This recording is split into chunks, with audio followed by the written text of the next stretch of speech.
We live in an age where everyone's talking about social justice.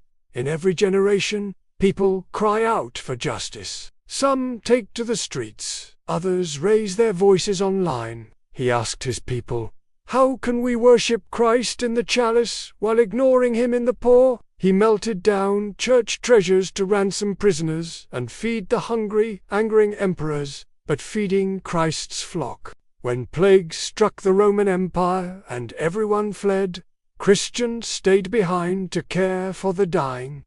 While others fled, the pagan Emperor Julian complained, "These Christians feed not only their poor, but ours as well." St. John Chrysostom said, "If you cannot find Christ in the beggar at the church door, you will not find him in the chalice." On Mount Athos, monks baked bread for entire villages. In Romania, churches run soup kitchens and orphanages. In Greece, priests organize food banks for families hit by crises. As Christ said, "Inasmuch as you did it to the least of these, my brethren, you did it to me." The saints have shown us the way.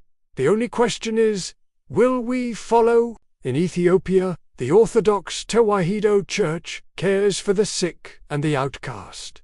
Just as it did in the first centuries, so true justice comes from repentance, from changing ourselves.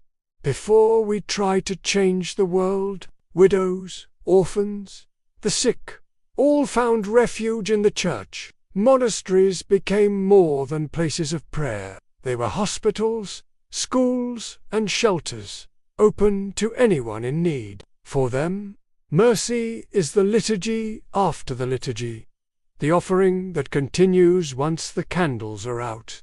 Now, this isn't political, it's not a trend, it's simply living out the Orthodox faith. In Ethiopia, Greece, Syria, and Russia, Orthodox communities built hospitals centuries before modern welfare states existed. They didn't see mercy as extra. They saw it as faith in action. So he built the Basiliad, a vast complex with a hospital, hospice, and refuge for the homeless. Because Orthodoxy teaches that every person bears the image of God. So justice is not a political trend, but a command from Christ. St. Basil said, "The bread in your cupboard belongs to the hungry. The coat in your closet belongs to the naked." The fathers taught that our neighbor's suffering is our responsibility. If we don't help, we become our neighbor's curse. Historians called it a city of mercy, a place where the sick were cared for freely, regardless of status. But long before hashtags and headlines, the Orthodox Church quietly lived a vision of justice that began not with politics, but with the human soul. This is the story of saints' monasteries and simple acts of mercy, a story still unfolding today. It all began in the ancient world. In the 4th century, in Cappadocia, now in modern Turkey, Saint Basil the Great saw famine and plague ravage his city. At the same time, in Constantinople, now Istanbul, St. John Chrysostom, the golden-mouthed preacher, told his wealthy congregation, "Not to share your wealth with the poor is to steal from them."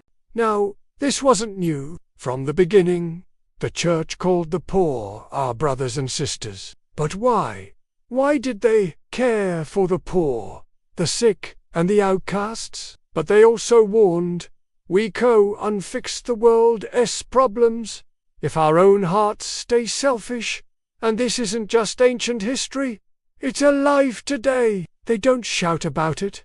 They just do it, day after day. We all want a better world, but the Orthodox Church calls us to look first at our own hearts. Thank you for watching.